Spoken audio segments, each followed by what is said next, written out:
So, British skeleton achieving the impossible.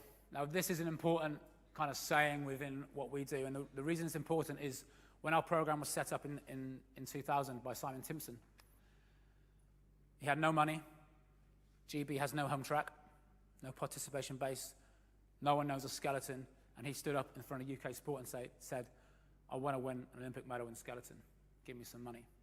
And everyone kind of looked at him and to some extent laughed, and the whole world of skeleton was laughing at us and said, you're kind of joking at what we're about to do. Kind of fast forward 18 years and we've been successful, and we're now kind of a yardstick to what other nations look at. But that kind of achieving the impossible is something that I grabbed when I first came in. The program is stuck behind, and we still see it as an impossible task. No one without a track in their own home country should be able to win an Olympic medal in that sport. And that brings around some very unique challenges that we have to face, and has kind of helped me kind of evolve my S&C philosophy. So we're in it for the gold. We've mentioned that already. No home track and no participation.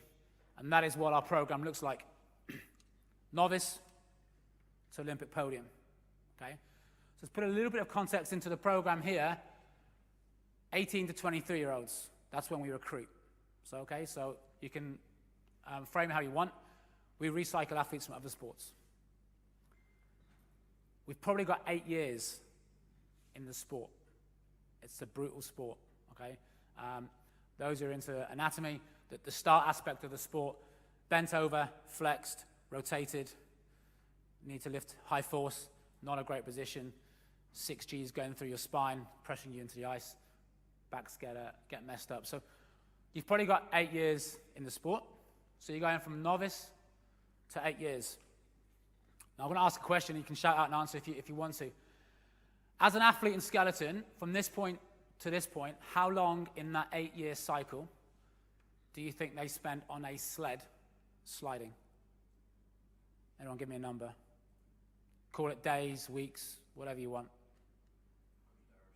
100 hours? Okay, it's not a bad shout, okay? We'll dial it down. So we look at about 120 runs in a year, okay? We'll make it simple for us, 60 seconds a run, so 2 hours a year, 16 hours in their Olympic life on the sled, actually doing the sport. So you can imagine the challenges that sit around us as a sport and going, how on earth do we turn 18, 19, 20-year-olds who've never seen a sled before, can't really run that fast at that point, and teach them how to slide. And those are the challenges that kind of sit behind us. I guess also around this point, the level of athlete that we pick up is getting worse. It's in a simple fact. So we recruit 18, 19, and some of those kids at that age, or kids not the right term, struggle to sprint for 30 meters, certainly to the level that we would ideally want. So it's getting a harder and harder task. So that's a big challenge that sits with us.